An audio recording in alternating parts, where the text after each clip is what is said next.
No dobra, jedziemy.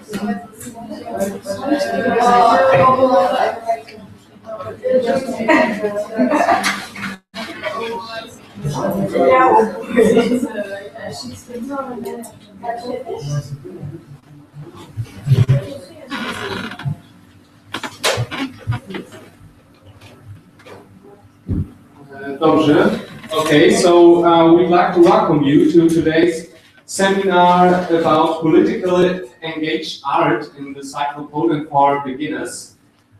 Today's lecturer is Igor Stokfiszewski, one of the co-founders of Krytyka Polityczna.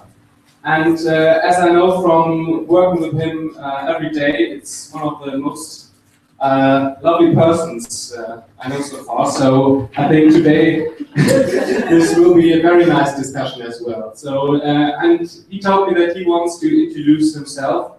So I hope we'll have a very nice discussion with him. Thank you very much. And if you could please help me with opening this process. Okay, so welcome. I'm very sorry that we were changing the date of the seminar. It's a little bit complicated, but I hope you're going to enjoy it anymore. So my name is Igor Stokfiszewski, and I'm an art, theater critic, and journalist and activist of political critic. And I had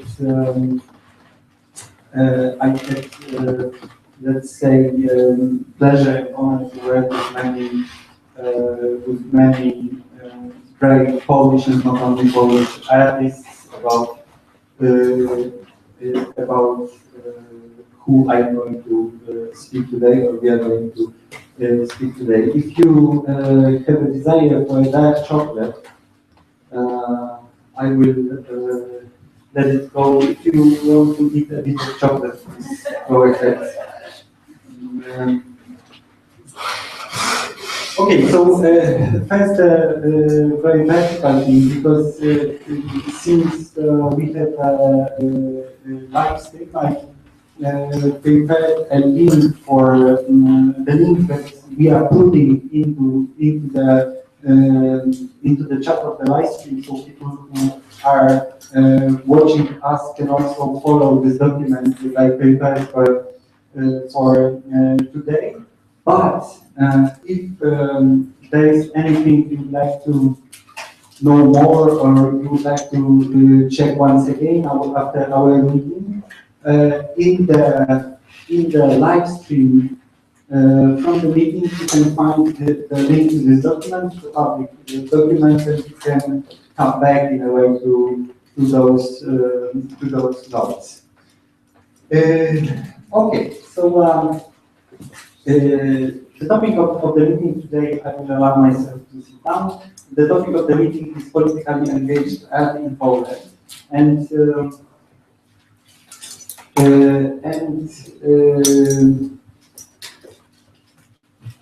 of course, politically engaged art is not everything that is being produced or has been produced in Polish art in the recent 10 years. But I still believe that it is probably one of the most significant and relevant territories of Polish artistic practices. And I would even say that there is something quite specific about there is, if somebody asks me whether there is any kind of specificity about Polish art, I would say a permanent social and political engaged approach, because it is also something specific in terms of the artistic field, I mean so-called fine art, also in Poland, because, for example, in literature, after 89, there was a kind of a wave of liberation from social and political engagement after communist times. And the same in theater, for example. But in terms of so-called fine arts, or however we call it, nothing like that ever happened. Also in 90s, after so communism collapsed, socially engaged art was a very, very strong movement within artistic practices in Poland. Okay, as you can see, do you see this document? Is it well visible? Not really, no? I can make it a little bit bigger. Okay, maybe it's a little bit better. Here, in this slide, you can see a few names I put here. Those are, I put those names because probably those are, at the moment, artists who are recognizable as the most relevant politically engaged artists from Poland. They are usually from the generation that started to be active already in the 90s. But it is also important because it's easier to find information about them and some of the works also in English. So now I'm going to list those names. This is Artur Żmijewski, about whom we are going to speak a little bit more, so I will skip this name now. Katarzyna Górna, very interesting artist, and at the moment one of the leaders, or I would say a leader of the movement of let's say art workers. We have this phenomenon of trade union of artists, about which I'm going to speak a little bit later. And Katarzyna Górna is one of the artists who started the whole movement and is the leader of the workers' struggles within the artistic field in Poland.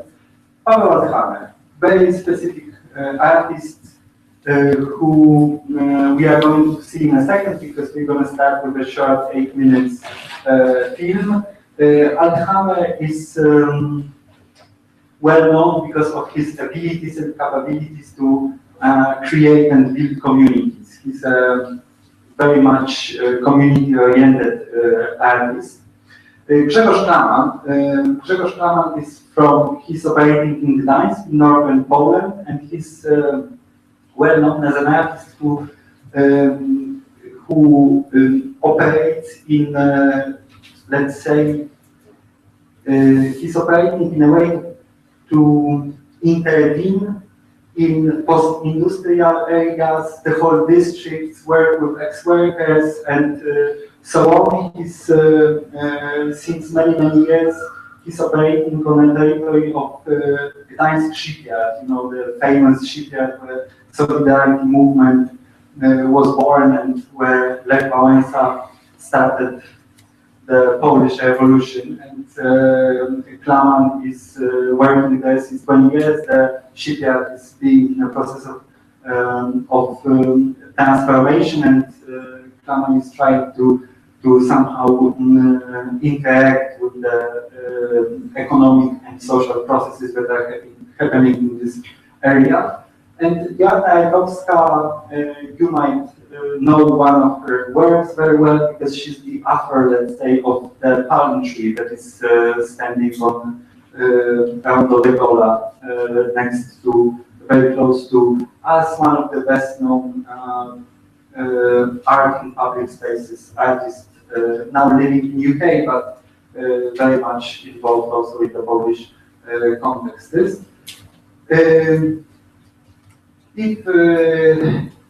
I would say that it is worth exploring. We are not going to speak about all those artists today, but it is really worth exploring the works of the mentioned artists, and it might give also a deeper look, a deeper view on the landscape of Polish politically engaged art of the recent decades. So I invite you to take a look afterwards. But in order to make a kind of a good artistic atmosphere, I propose to start with the movie. It's going to be it will be a documentation of the work, let's say, or intervention of Paweł Althamer. It is entitled March Towards the Sunrise, and it was realized in Minsk, in Belarus, in 2012. It is documentation of a kind of intervention, action, let's say. It is in Belarusian and Polish, but it has English subtitles. If you would like to come back to this movie, it's also in internet. Here's the link, but I'm gonna play it from my computer. Okay, so I invite you to watch a bit of Paweł Althamer's art.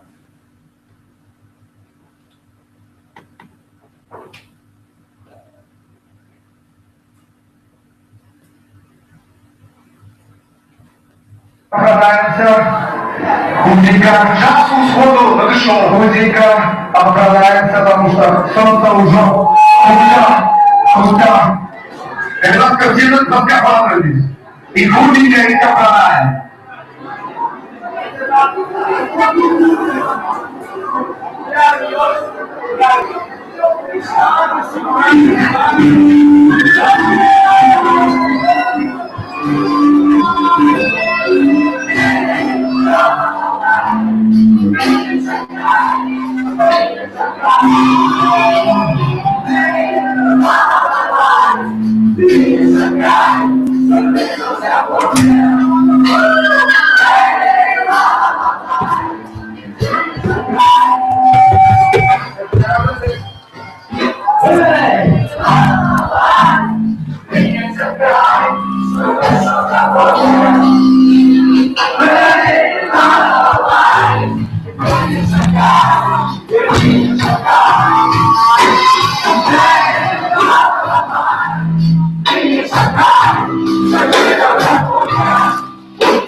Idziemy do Warszawę i potem jedziemy do metro, razem, do stacji metro i tam wracamy korzystać. I mieszkajcie się tego, kiedy mam lata, proszę do pysku. Nie lata.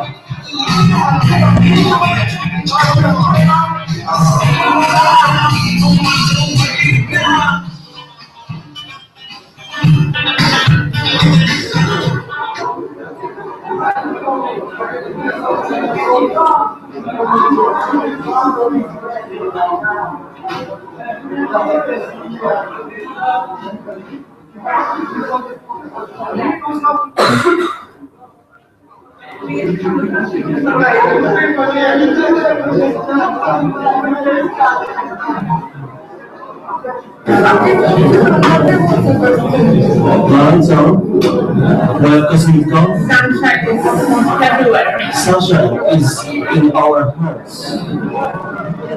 Oh yes. Pete, witaj w kosmosie. Witaj w kosmosie. Dziękuję za wspaniały koncert. Idziemy. Uwaga! Uwaga! Jeżeli będzie spokój, idziemy po prostu cicho. A idziemy powolno, nie spieszając. I cichutko. Тримаемся разом, на дорогу не выходим. Cicho. I cichutko. Idziemy do chaty. Cicho.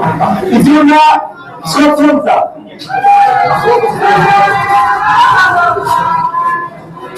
Trudno opanować te wybuchy radości, ale to chyba tak musi być.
Що тут моя бабуся?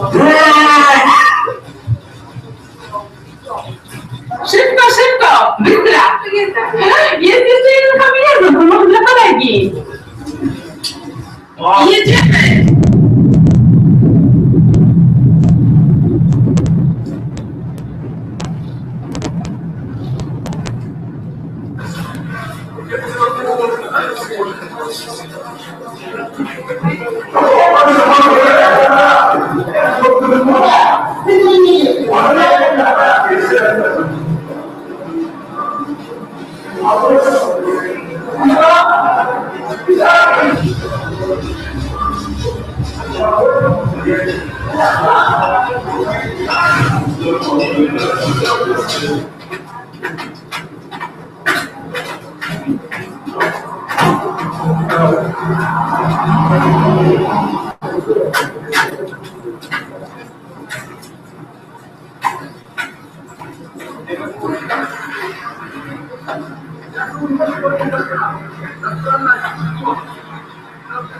Co się stało, Pit?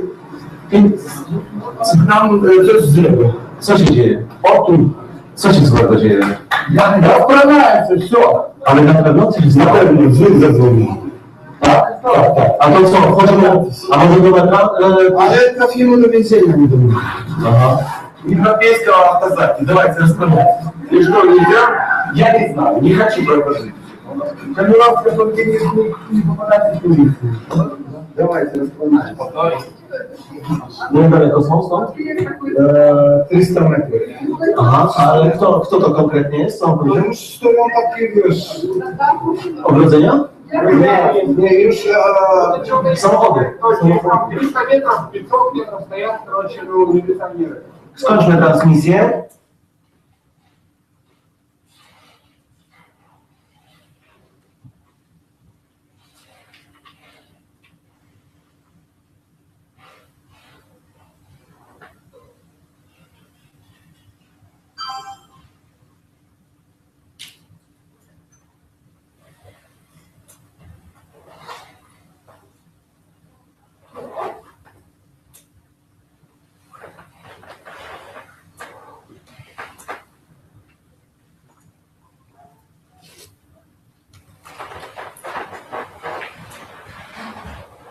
Okay,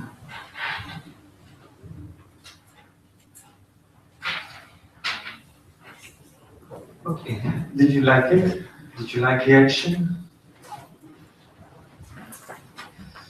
Because I liked this action really, really a lot, because on one hand it was very simple, meaning the question was, I remember that at some point we were, or a group of people, including Paweł Althamer and Artur Żmijewski, were trying to reflect upon how artists could operate in the zones of conflict, let's say, or in the areas, in the countries where it is not so easy to simply operate in a social political sense.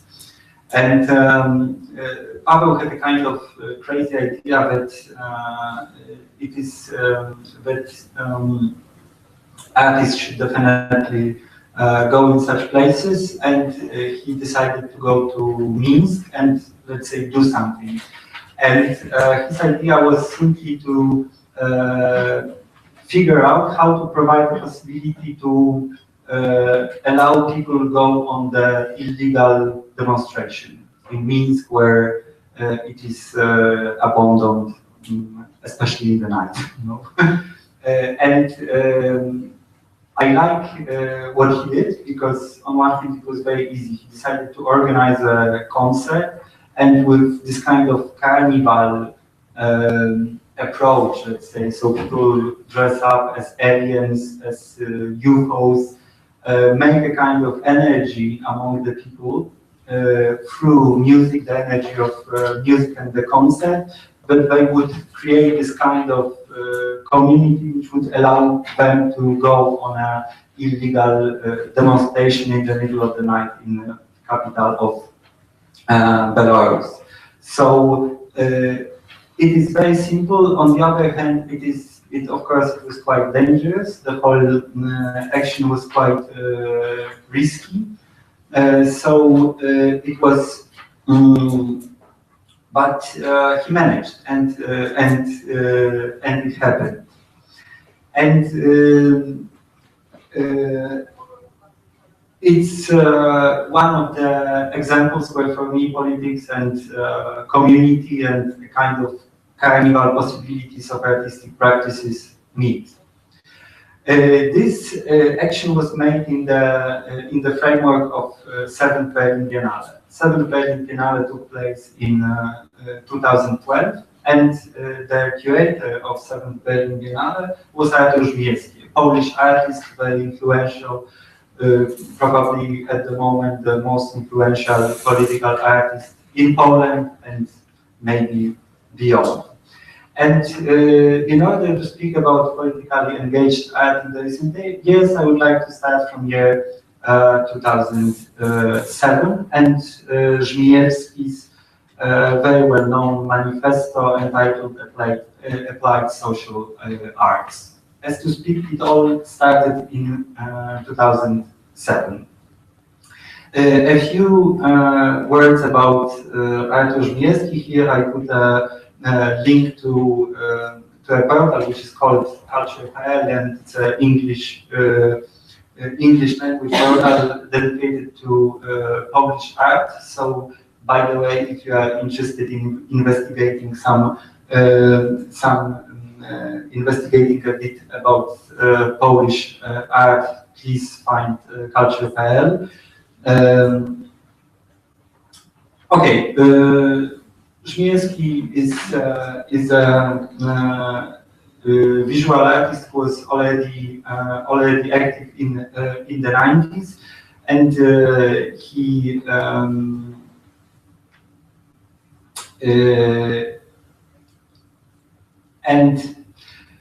was already in the 90s. He was among the artists which were representing something that was called Polish critical art.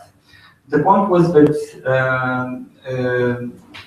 Polish critical artists in the 90s were, let's say, looking in a suspicious manner on the transformations of the society related to the transition from communism to to democracy and from communism to capitalism. Although in general there was a common sense of, let's say, a good direction of the transition, there were many artists who were representing the critical approach, who were in a way quite suspicious and were trying to show, let's say, the disadvantages of new capitalistic and democratic landscape, society tendencies.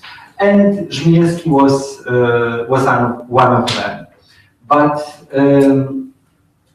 still, in a way, there was a kind of agreement among the artists that they might look in a critical and suspicious manner on the transformations of the society, but the field they would like not to touch is the field of politics. Politics is something we should leave aside.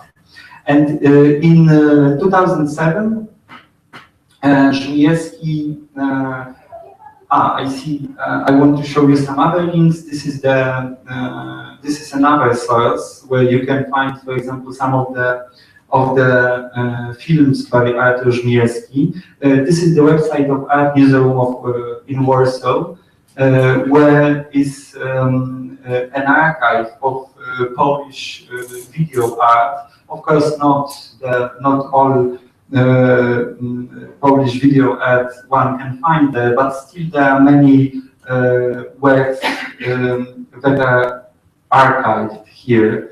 And these are some of the videos of Artur Żmijewski, especially from a very well-known cycle, Democracies, which was made in 2009. So I also invite everybody to see those movies of those films of Artur Żmijewski, and also some older works. And the last link I prepared. Last year, Political Critic, we made a cycle of interviews with artists, which was entitled "Artists in the Web," and some of them have already translation subtitles in English, including an interview with Artur Żmijewski. So I also invite everybody the links in the right-hand part. A very good interview with Żmijewski about political art, about the basic issues we are speaking about. This is Artur Żmijewski speaking. Okay.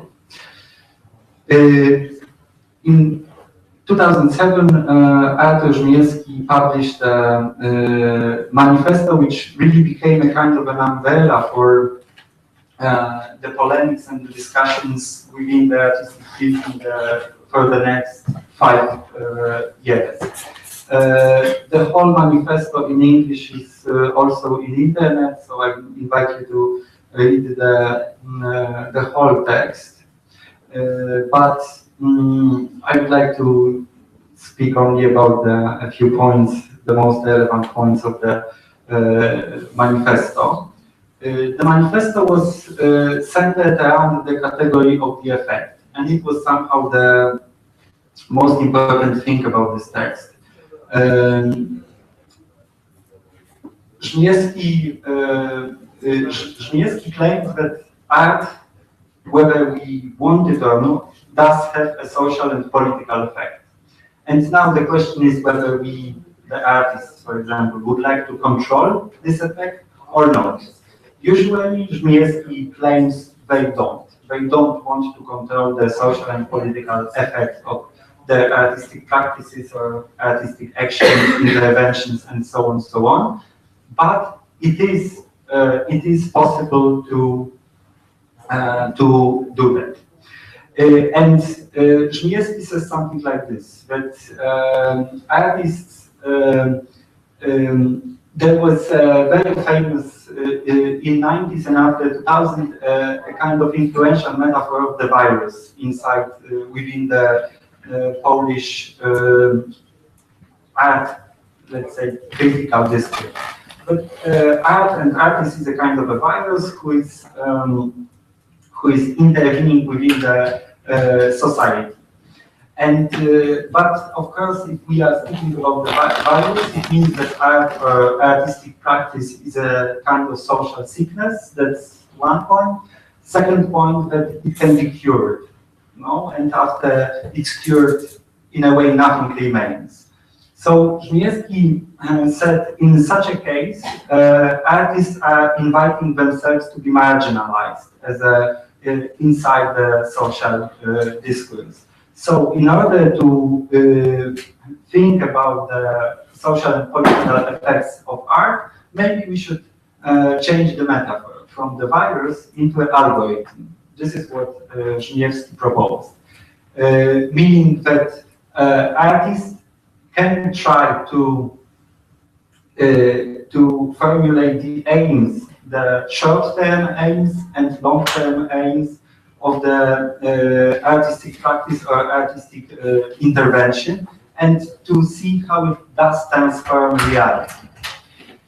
And Żmijewski also noticed that not only in art we have a problem with the forces or powers of transformation of reality. Also in activism, in politics, it is difficult to believe that we can really effectively transform reality.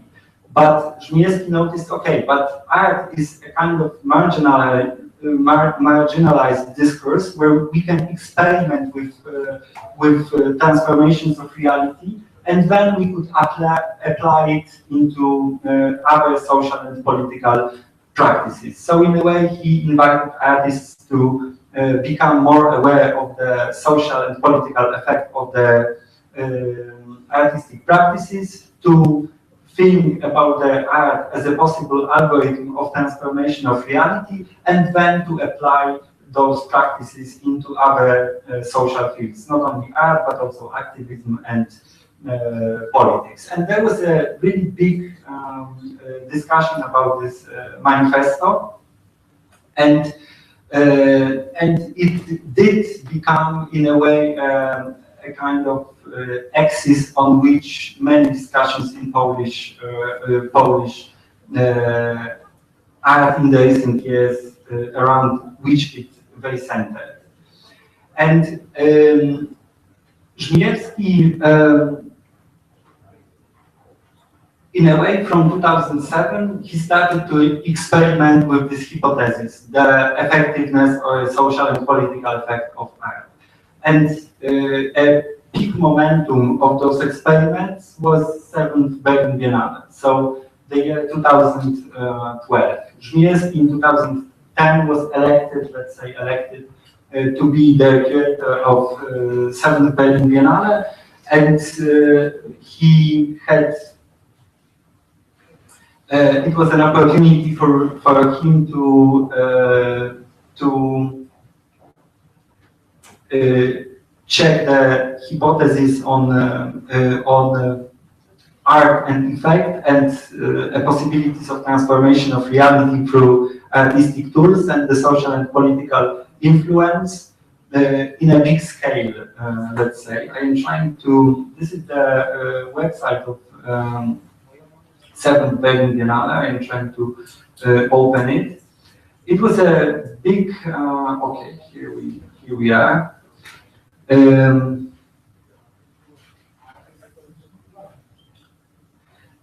So from 2010 to 2012, Artur Żmijewski was in Berlin, and he was doing the Biennale with very many artists, very many actions, experiments regarding the political effectiveness of art. On the website, you can really find a lot of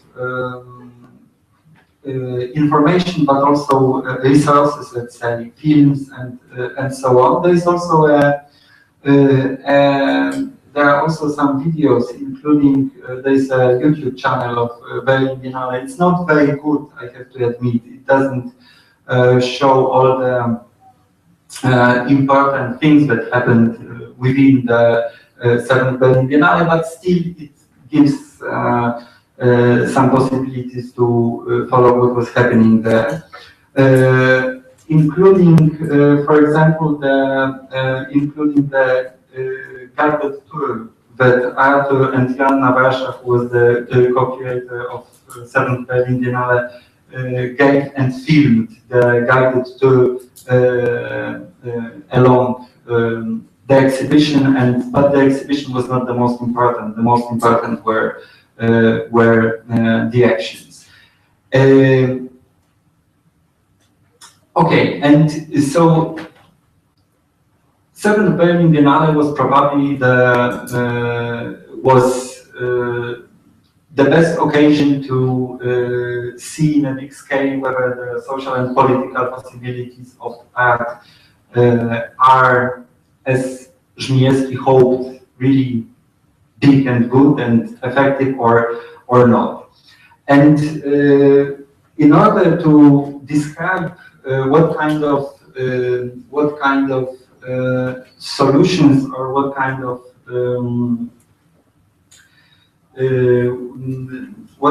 answers Biennale provided, I chose to say a few words about only one,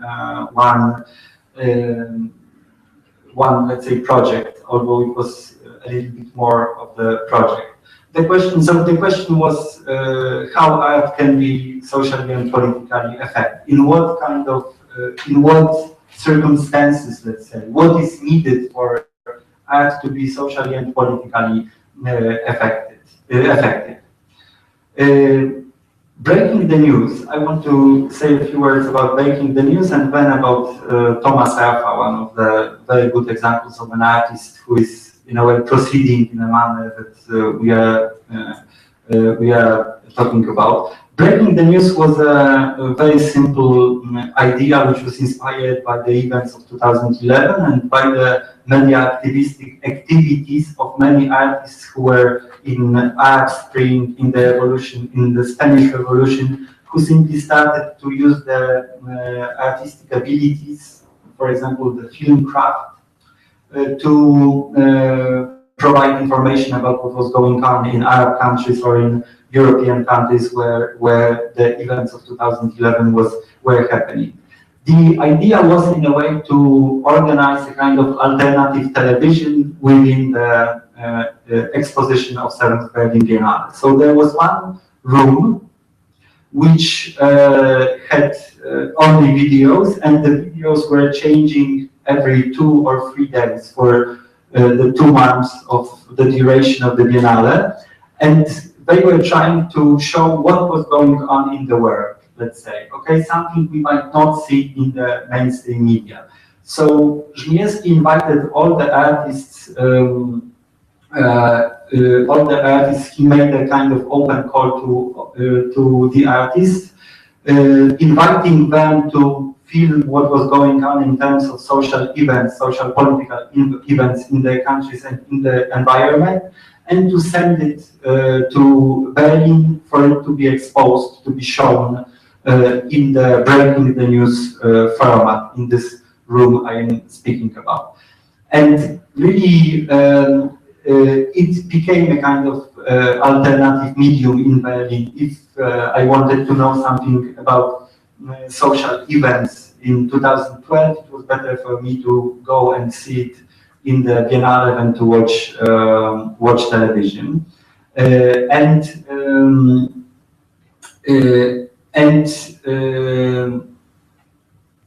In a way, the most, I would say that probably it appeared also in the events of 2011 and the presence of the artists within those events, the social political events, that the most important, probably the most important issue related to artistic practices and social effectiveness is, however it might sound banal, but it's very true, is a matter of, let's say, coalitions, meaning that artists can use the abilities of, for example, of filming all the tools they have from the artistic craft in order to support the real social struggles.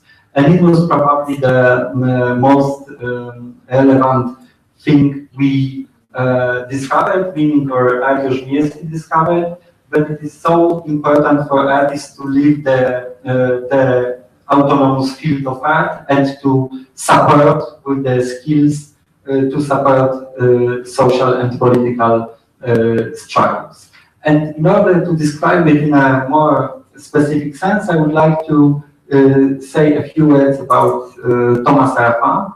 Tomasz Rafa is a Slovakian artist who is living in Poland, and he finished Academy of Fine Arts here in Warsaw. And since 2009, he's making only one project. This is called, which is called New Nationalism. Rafa was also one of the most relevant artists within Breaking the News action. New Nationalism is a project. This is the website of New Nationalism, and this is the YouTube channel. Rafa, at some point, Rafa is a video artist, well-educated video artist, and in 2009 he discovered that it's very interesting to make good videos, but probably the more important thing which is happening in our region, in Poland and not only in Poland, is the rise of new nationalistic tendencies. In Slovakia, as maybe you know, nationalism is really a big problem, also because of the big Roma community who is living there.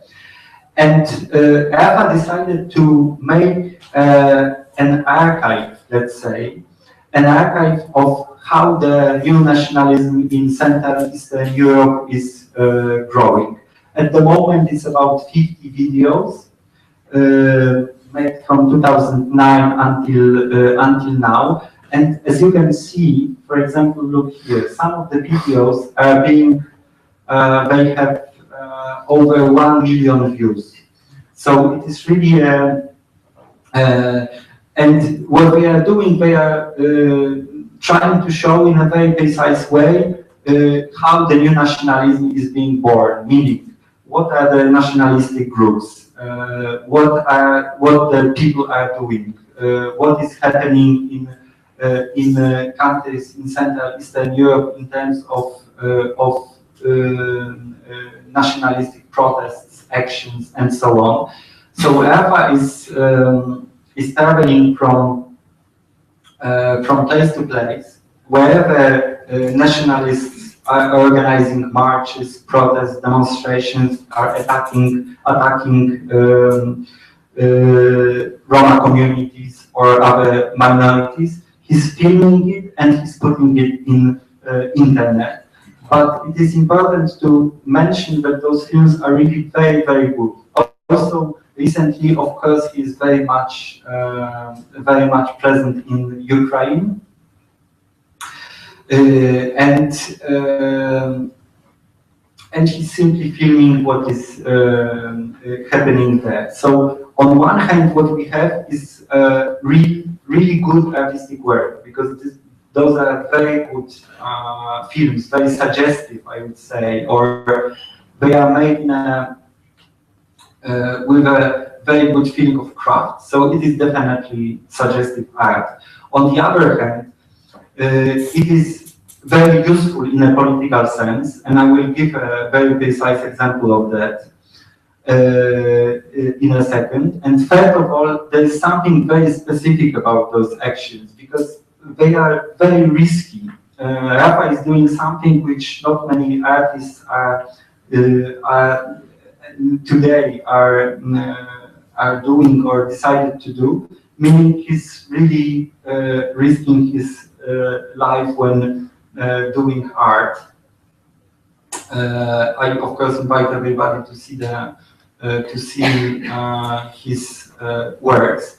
And in terms of political utilization of those videos, I could give an example. There was a famous example of, let's call it, case of Marian Kotleba, the governor of Pańska Bystrzyca region. It's a region in Slovakia.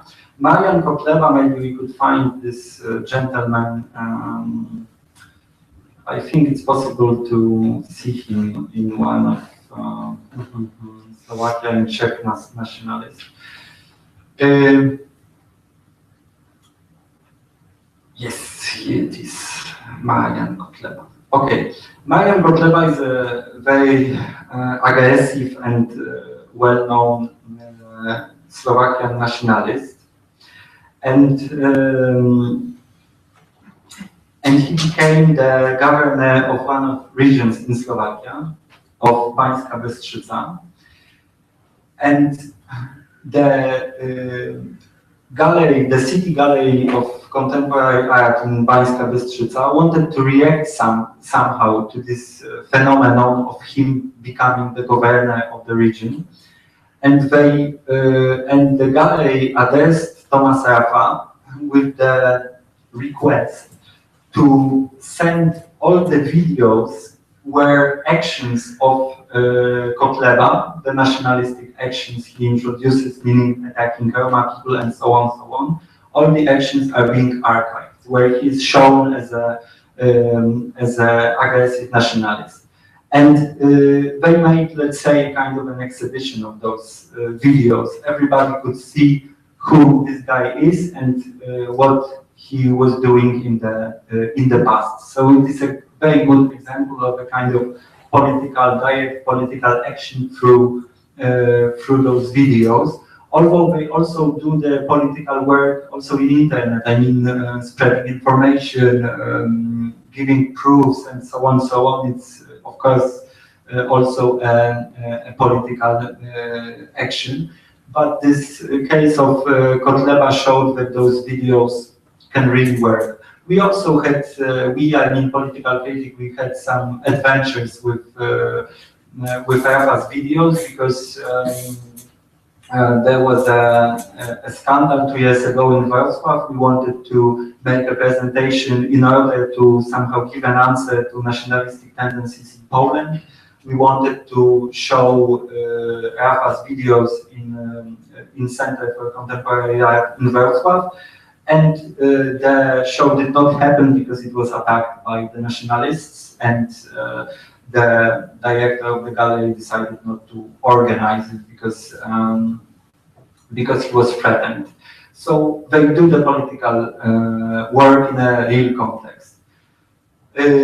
And it is, I think that Raffa is a very good example, and breaking the news in general is a very good and simple example of how art can work in a social and political sense, meaning that it does remain autonomous in a sense, because it needs to be, I don't know, it demands a lot of work on craft and so on. But in coalition with social movements and orientation towards social strategies, it can really do or support the political work. Okay, this is now I'm going to move forward.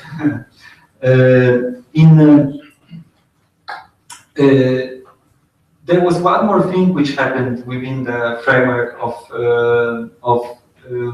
70th Berlin Biennale. Of course, when the Biennale was being prepared, and it started to be prepared in 2010 and it happened in 2012, in 2011 all the events related to Arab Spring Revolution, to revolutions, so-called revolutions in European countries and in the United States started to happen, and it also had an effect on Biennale itself, since Biennale was to be also a political action. Of course, it was natural that all those the social movements that rise up in 2011, it was obvious that they should be present also within the Biennale. And there were, yes, they were there. They were invited to, in a way, occupy the Biennale. But I don't want to speak about it that much. I want to speak about one action within this, one action related to the movement, which is the transformation of horizontal transformation of the Biennale itself. Among the people from the movement who were present in Kunstwerke, the gallery where the Biennale was happening, there were also people from Occupy Wall Street, especially a working group called Occupy Museums. It was within the Occupy Wall Street that there was a group of precarious artists who, let's say, were specialized in doing actions in contemporary art centers or museums.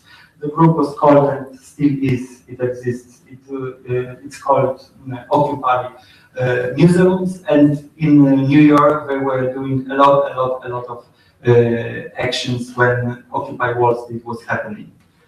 And they came to Berlin, and they started to operate within Kunstwerke, the gallery that Berlin Biennale was taking place in. Started to operate, meaning they started to organize assemblies with the workers of the gallery, and they were trying to transform this gallery in a more democratic manner, let's say. It was an experiment. They didn't manage, they were in Berlin for only 2 weeks, so it was only a kind of experiment, which was related, and there's a, I put a link to a kind of a manifesto of this action, but soon after the Biennale finished, it appeared that there is a possibility to do it, to do such a thing not as an experiment, but as something real. What I am talking about is, what you can see here is so-called transformation of the Center of Contemporary Art, Ujazdowski Castle in Warsaw. I don't know whether you know this gallery. Do you know Zamek Ujazdowski Castle? It's a very good, center for contemporary art in Warsaw. But in 2013, it appeared that there is a very dynamic and brutal, let's say, workers' struggle within the castle.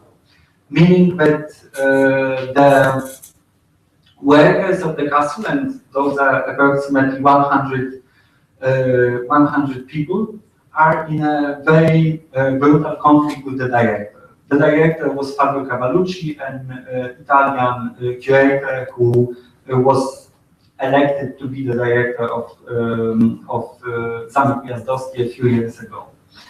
And there was the situation was like that, Paweł Althamer and Artur Żmijewski were invited to do some kind of action in a castle after the Biennale. It doesn't matter that much, because when they started to think what they might do in a castle, it appeared that there is this big conflict. And so they decided that they do not really care about the project itself, but they do care about doing something with this conflictual situation. And they decided to invite people from Occupy Museums, but also from other social movements we were working with in Berlin, because I was also there. And we should somehow try to influence the situation in Zamek Ujazdowski. In a way, frankly speaking, we should support the workers in the struggle to get rid of the director. A very simple, like, aim. No? There was a big ambition and a plan to try to influence the gallery, the center, in a sense that it becomes really more democratic. But the basic aim was to get rid of the director. So people from Occupy Museums came, and from Germany and from Spain, from Indignados movement, and we organized a group which was called Winter Holiday Camp, because it was happening in winter. And we started to operate with the workers within the castle.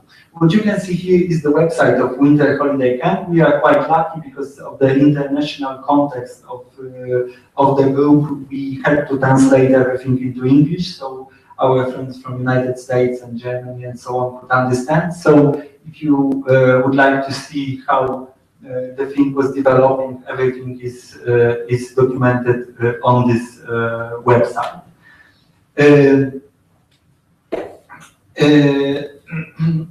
This is, very shortly speaking, what we were trying to do. We were trying to support the workers, we were trying to assemble together with them, and we were trying to figure out how to transform the dynamics within the institution in a sense that it becomes much more democratic, where the voice of the workers is being heard and is being taken into consideration in the decision-making processes. It lasted for a few weeks, the whole intervention. It was, as you can see, we organized assemblies. But we also organized a kind of workshops. This is the visit to the Ministry of Culture. This is one of the installations we made. It said institution in crisis, but all this was happening in tension, with the director, and he was really struggling against. Yes. What was wrong with the director? He was maybe it had something to do with the name of the gallery, the castle. He was behaving like a king. I mean, he had Fabio Cavallucci is a Italian curator who had a kind of, let's say, he was behaving in a way like he owned the gallery. It's a national gallery, one of national galleries in Warsaw and in Poland. It is a kind of common good, and he was operating in a way. He made all the decisions himself. He didn't listen to the workers. He was very suspicious about the workers. He didn't trust them. He was operating. He was also aggressive. Let's say he was saying that it's a cultural difference between Poland and Italy, and the way he behaves is rather related to his, let's say, Italian temperament. Maybe, but the effect was that people were feeling insecure, threatened in a sense, and also there was a kind of feeling of nonsense and passivity within Zamek. And since it is very difficult because, okay, the art institutions in Poland, the problem is that the workers, from the legal point of view, the workers are not really treated as subjects, because in terms of a national gallery like Zamek Ujazdowski, there is the owner, which is Ministry of Culture. Then there is a kind of council, which is a legal body, but is not treated in a very serious sense. So, for example, this council didn't exist regarding the castle. And there is the director, and everything which is not beyond, but yes, below the director, it doesn't exist from the legal point of view. So it is very difficult for the workers of such a place to somehow influence the director and to struggle against him. Also, as you probably know, the labor regulations in Poland are very weak. In general, so-called, in general, the situation of the workers is very bad, and in terms of cultural sector, it's worse than bad. So it was, for a few weeks, there was quite a brutal struggle. Oh, this is the director, the man in glasses. There was quite a brutal struggle against this man, Fabio Cavallucci, and finally the workers won. Meaning that there was such a social, there was such a big social pressure. Oh, this is Paweł Althamer doing some magic stuff in the castle. There was such a social pressure. Of course, we and the workers went to the media. It's a very important center for contemporary art, so everybody was discussing these issues. and the workers themselves made a lot of effort in order not only to transform in a democratic manner. And finally, the Minister of Culture decided to say goodbye to Fabio Cavallucci. How long did the action last? A few weeks, I think. Let me think. The whole action, the whole process. Okay, the whole process was quite long because the whole process lasted for half a year, I would say. But the most dynamic momentum of the process, it was 5-6 weeks, I think, when we were practically permanently present in the gallery, doing assemblies, actions, and so on. It was 5-6 weeks. Was all workers against one? Yeah? Or was it not? Against Some of the workers? most of the workers, not all of them, most of the workers against one and his back, let's say, meaning all the regulations that were in favor of him.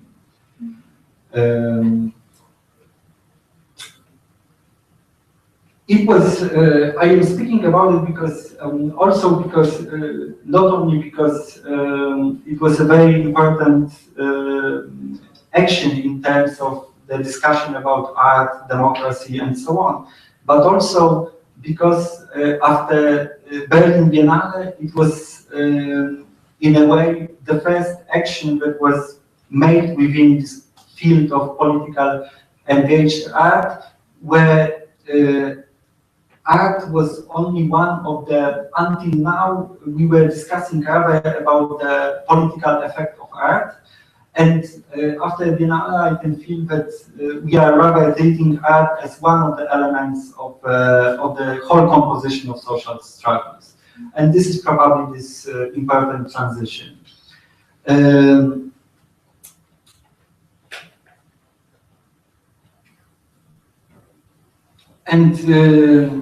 Recently, we have published Krytyka Polityczna. The last issue of Krytyka Polityczna is dedicated, unfortunately, it's in Polish, but it's dedicated to cultural institutions and the democratic transformation, let's say. Artur Żmijewski and some other people from Winter Holiday Camp made many interviews with directors of important cultural institutions and the workers of institutions, and about the needed transformation, democratic transformation of cultural institutions in Poland.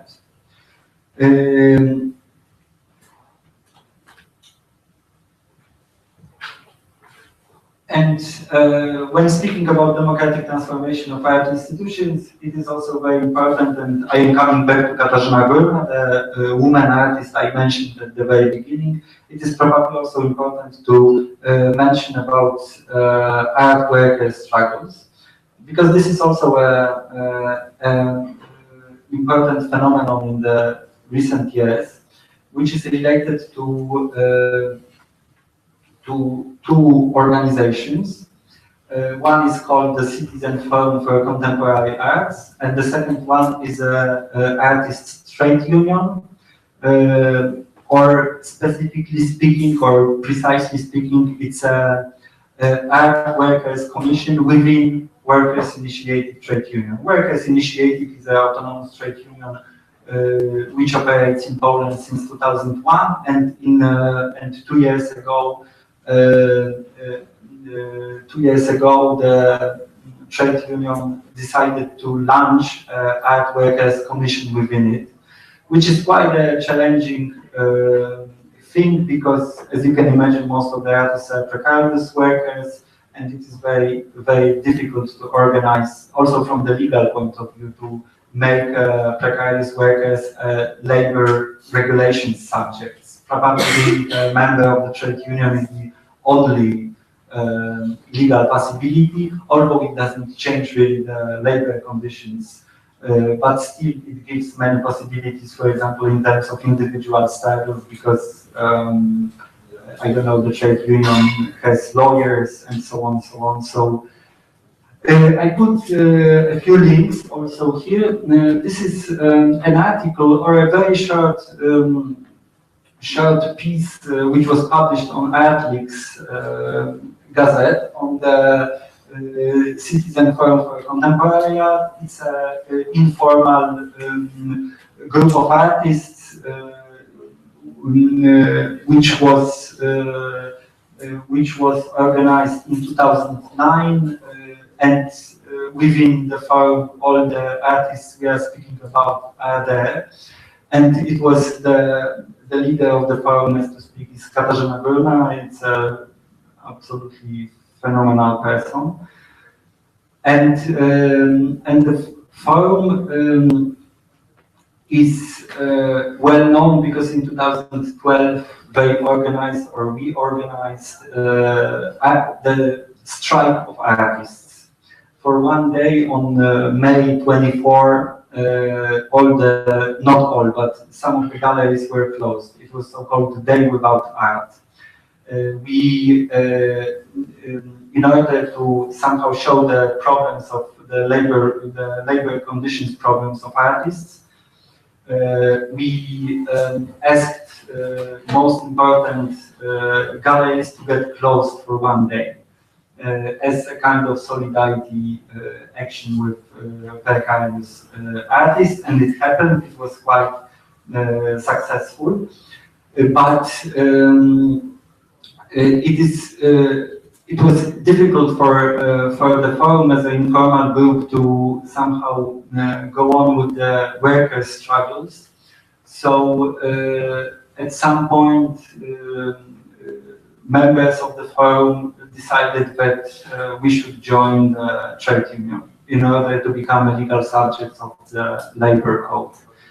And it happened in 2013. And as I mentioned, in October 2013, we launched Art Workers Commission without Workers Initiative Trade Union, which gives a bit. Oh, here's a photo from the strike, which gives a kind of let's say, legal subjectivity for the precarious art workers' struggles. Okay, this is the link to a unfortunately Polish language blog of the forum, now what we are trying to do as a commission, because the everyday work or the work on the daily basis of the commission is dedicated to two general things. One thing is negotiations with the Ministry of Culture and the Ministry of Social Policies regarding the changes in the changes of labor conditions, let's say, of the artists in a very simple sense. And the other thing we do permanently is the support of individual workers' struggles, and it's what we do. We ask lawyers for help. I am personally also in a legal conflict with one of the theater festivals regarding the financial conditions. So it will probably finish in court, and I need some support from the trade union because I cannot afford an individual lawyer. But we are also, and this is the, we are also trying to organize a precarious workers campaign, not only the art workers, but also other sectors. And on May 23, it will be the third anniversary of the artists' strike. We are organizing a precarious demonstration in Warsaw with Workers' Initiative Trade Union, but where we would like to meet artists with other sectors of economy where also precarious conditions are are dominating. This is the link to the English translation of the invitation for the campaign and demonstration. So,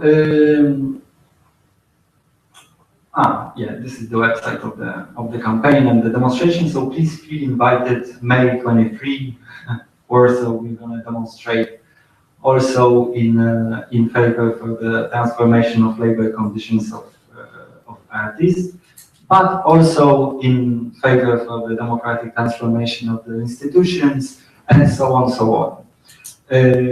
I wanted to show two things. We have just, this is a very fresh book. It was published yesterday or 2 days ago. I mean, it came from the paper. It says it's a black book of Polish artists, and it's a book dedicated to the issues of labor conditions of contemporary art field in Poland.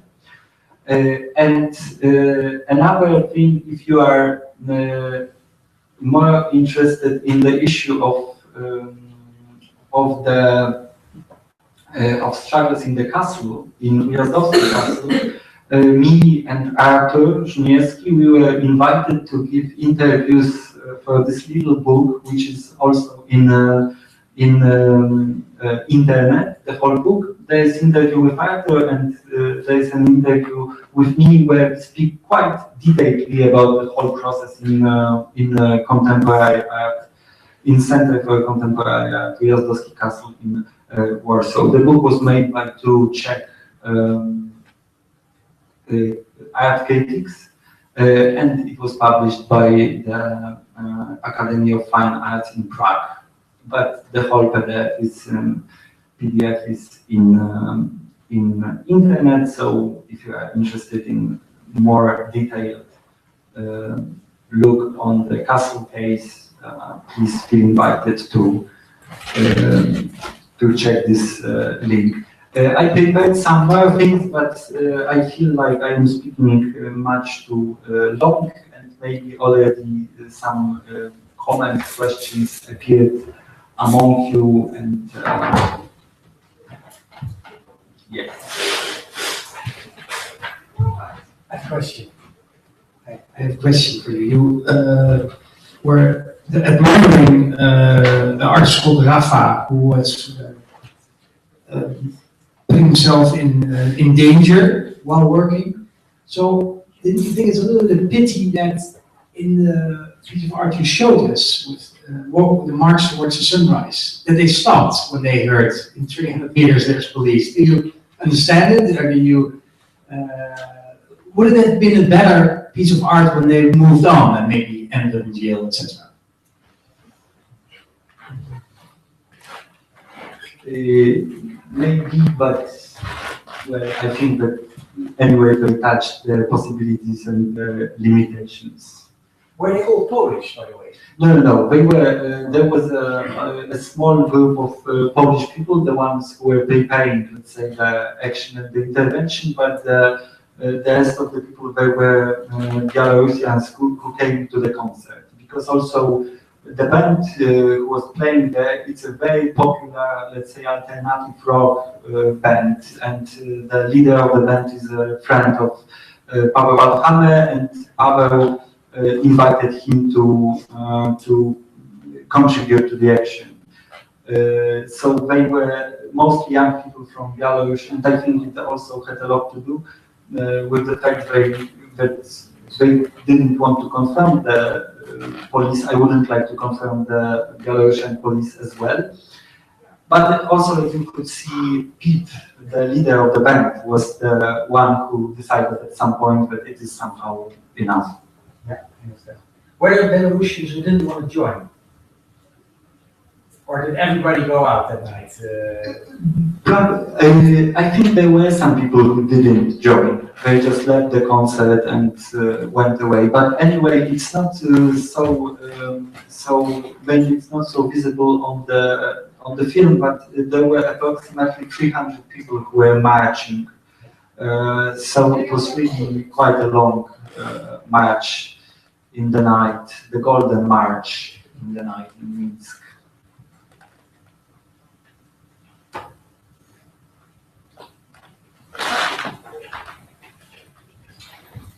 A very short question. What happened next? I mean, they just stopped and then police just left them, or what happened? Yeah, they managed to not get caught by the police. They just took the golden suits off and they...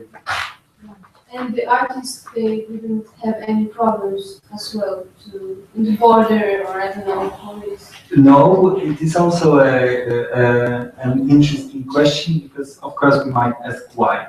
I mean, the preparations to do these actions, they were quite complicated in terms also of the legal issues and the whole preparation, the plan. It seems like being a kind of improvisation, but it was not. They were training it for a few days, the whole march, how it's going to be filmed, where it is possible to walk, where it is safe to walk, and so on. So it was quite complicated to prepare it. But I think there is another issue which has a lot to do with the social and political abilities of artistic practices, which is something that we might call the artistic immunity. You know? The artist, for example, the Western artist in Belarus, in this particular case, Polish artist Paweł Althamer, he does have a kind of immunity. I think that if Paweł was not a well-known Polish artist, it would be much more difficult for him to operate in Minsk, and probably the consequences of such an action would be much more serious. But, and here a question appears, what do we do with this immunity? Now we can, for example, do some, well, it's good to use or utilize this kind of immunity for social and political purposes, like in this particular case. Hello. My question is, well, I was starting first thinking about what is the difference between, yes, just political action and, yeah, it's a kind of creative, artistic, political action, okay? But then I discovered a more interesting question, which is, there are groups that do things like the Pussy Riots and these girls in Russia, or the feminine group of international group, I think, but in Spain we have that also, a lot of these girls that show them nude places, just to kind of political action. If I get it right, you don't have these extreme forms of artistic protest in Poland, isn't it? It's more artistic, more civilized, let's say. And then I wonder also what happened in the 80s, in the 90s. You had a very intense, very interesting punk scene, rock and roll. And, can you tell us something about that? Did you have had, or are you going to have more radical ways of protesting? I think, first of all, I know what you mean, but I think that it is not a matter of radicality or not. It's a matter of transformation of reality, social political transformation of reality. And probably until now it was enough to use something to recognize it as more civilized protocols. Not so shocking. No. I am not stepping into polemic. But when you were speaking, one thing came to my mind. In the when Berlin Biennale was being prepared, and I think it's quite an interesting thing. When Berlin Biennale was being prepared, I remember a discussion with the director of Kunstwerke Gallery, Gabriele Choron. She was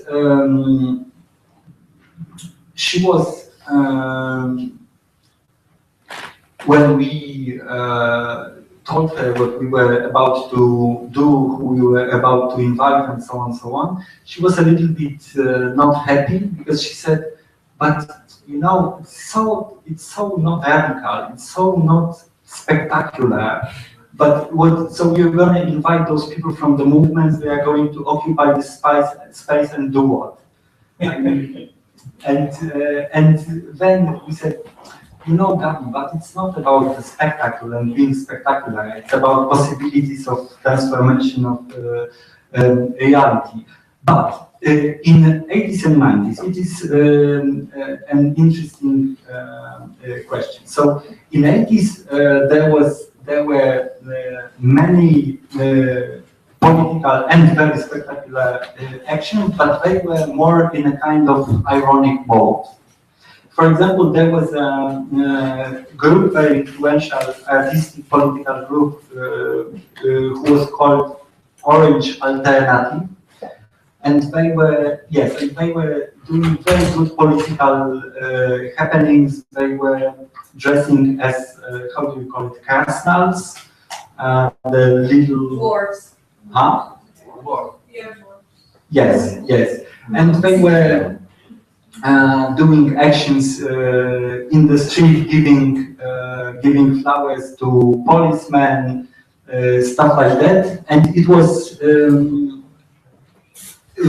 so in 80s political art was not in Poland was not made in a kind of direct brutal mode, rather in this kind of ironic but quite spectacular and very effective. And in 90s there was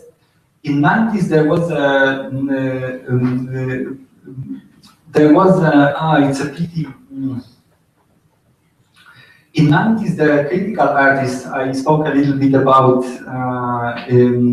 at the very beginning, they were experimenting a lot with violence, the body, and a kind of brutality. One of the most brutal works from this period belongs to Artur Żmijewski, and it was an action where he convinced the prisoner of Auschwitz concentration camp to re-tattoo the concentration camp number. It was, he made there is a film out of it. Until some time ago it was in internet, but it's not anymore. And I think it was a peak moment of this brutality of critical art. People were quite shocked because it's a story about how two men meet. One is very old, he used to be a prisoner of Auschwitz concentration camp, and another is very young, he's an artist. And they are discussing about history, about trauma, but also about power, politics, war, death, and body. And the whole thing is about convincing this old man to allow to re-tattoo the concentration camp number. And finally he does agree, but then there is a moment when he doesn't want to do that. And finally he says, no, you know what? The old man says, you know what, let's don't do this. I want to forget about it. I think that this number, okay, it's not so, you cannot see it in, it's not so visible, but let's keep it. I'm gonna die soon and it doesn't matter anymore. But Artur is convincing him, saying, hey, but you know, you have already agreed, and I think that it's important that this number might look a little bit, you know, better. You will even better remember the concentration camp you were in. And this old man is quite, in a way, confused, and finally he does agree. And the number is being re-tattooed. So I think it was a peak moment of the brutality of critical art in Poland. What was a nationwide discussion? Oh yes. Yeah, it was regular newspapers, national newspapers wrote about it. Yes, because also in critical art in 90s, but it's already, you know, but in Poland art very often becomes a matter of a public discussion, which is quite, we are quite lucky. Yeah. Probably the two, recently the most well-known case is so-called Rainbow. You know this thing on the, which is being fired permanently by nationalists. Before that, also recently we permanently had scandals regarding relationship between art and religion.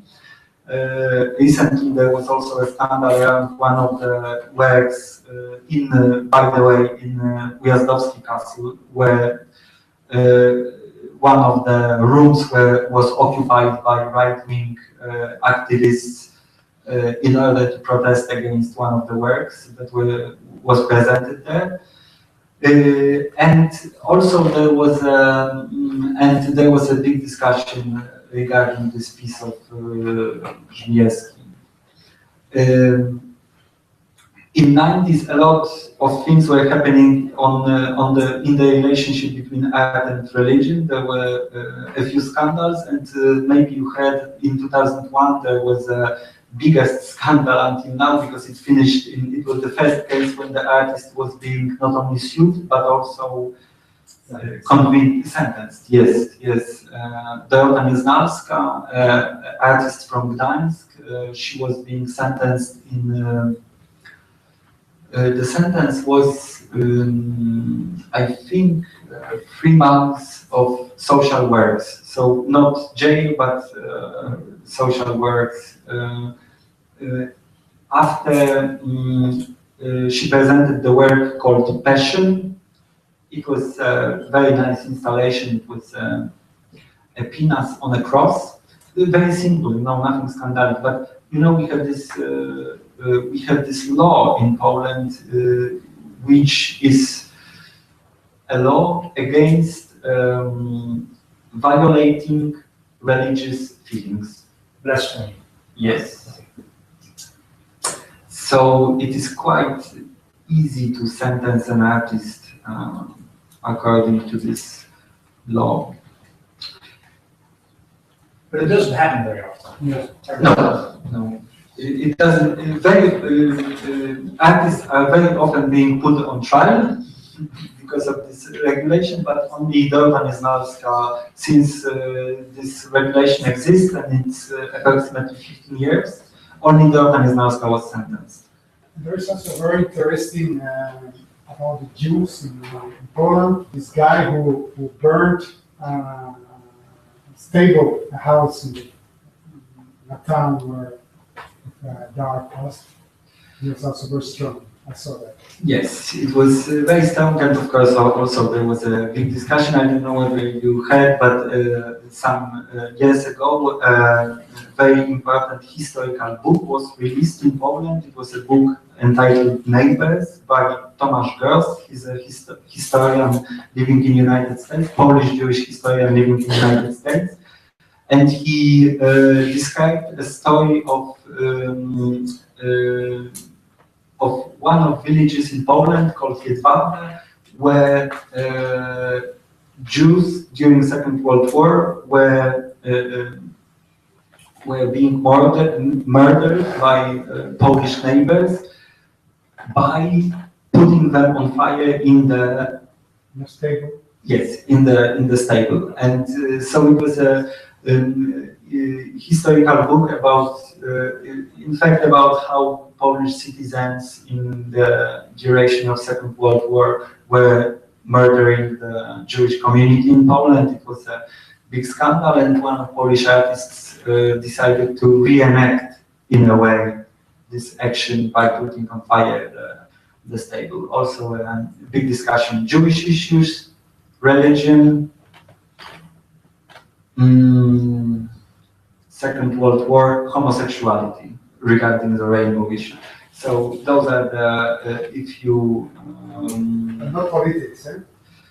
Not politics, yes, but those are the, let's say, risky territories to step on in terms of public sphere and public dynamics, social dynamics in Poland. One interesting thing about we are speaking about religion. When the castle, I mentioned that there was one of the rooms of Ujazdowski Castle was occupied by the right-wing activists in order to protest against one of the works. The work was entitled Adoration of Christ, and it was made by Jacek Markiewicz. It was an old video art from early 90s, where naked Markiewicz, naked artist, was hugging the cross, or was not copulating with the cross, the big wooden cross. Not copulating, rather being in a kind of very sensitive relationship, let's say. And it was the video art which was being protested against by those right-wing activists. But at the same time, in Zachęta Gallery, Zachęta is also a national gallery which is located in Warsaw, there was an exhibition about religion, especially about the figure of Christ in art. And there were many variations on the image of Christ. For example, Christ as an Afro-American gangster in Chicago, things like that, or Buddha Christ, all those variations. But there were no protests against this exhibition. And I think it is quite interesting because the work of Jacek Markiewicz, as well as the work of Dorowa Nieznalska, the Passion, the Pinas on the cross, it shows that maybe the issue is not religion in fact, but homosexual nudity, or let's say man nudity. It's a very interesting issue because when we think about the works which were to be somehow related to the issue of religion, it appears, and were protested against, it appears that everywhere this men's nudity happens. So it's something to reflect upon. Maybe it's not about religion, in fact.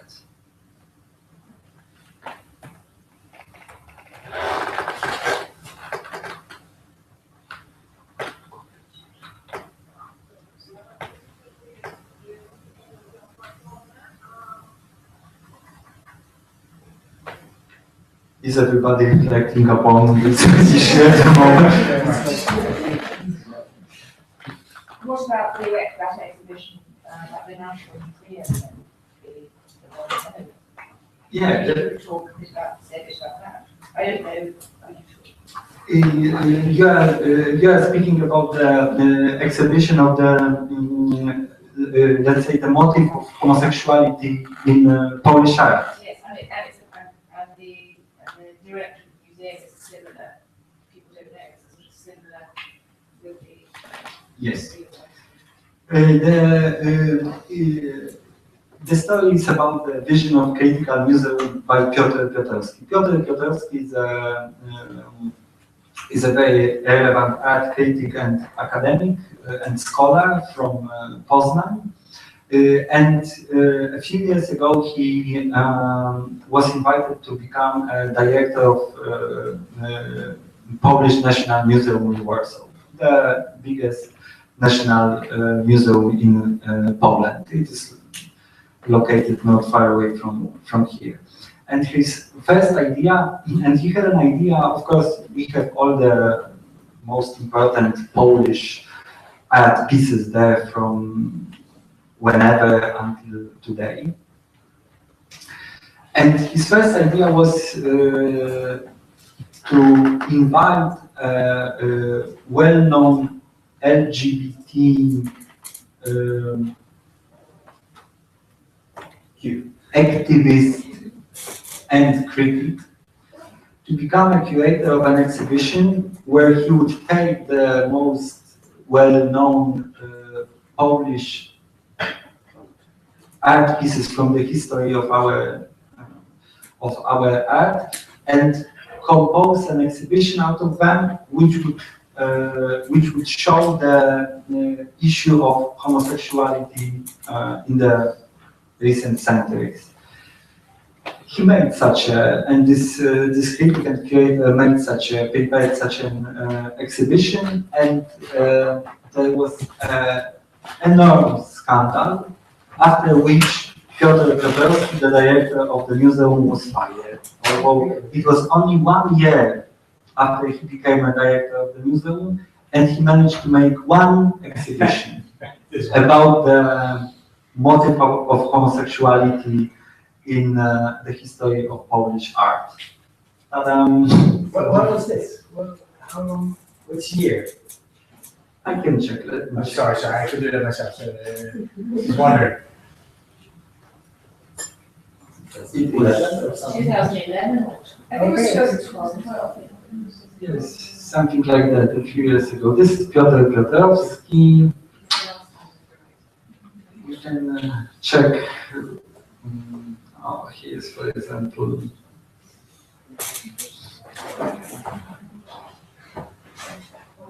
It was 2010. He was a director from 2009 until 2010. Do you think he saw this coming? I mean, he could have expected, he's a Pole, I'm not. You know, he would have expected that making such an exhibition would start a riot. On one hand, yes, but on the other hand, I think that what happened, he didn't predict that, because the emancipatory dynamics of the society is a little bit, let's say, complex. And I think that it was a moment when, let's say, a conservative backlash was not so, or it seemed not to be so strong and radical. And I think that Piotrowski, because Piotrowski is not a kind of scandal-oriented person, and I think that he really believed that he could do something with the National Museum at that time. But he was wrong. Yeah, and it was a year of Europe Pride also. So yes, it was a year when Euro Pride, the demonstration was happening in Warsaw.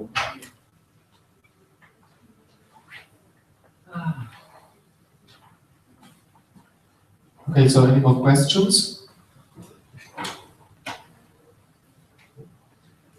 Okay, so thank you very much. I remind that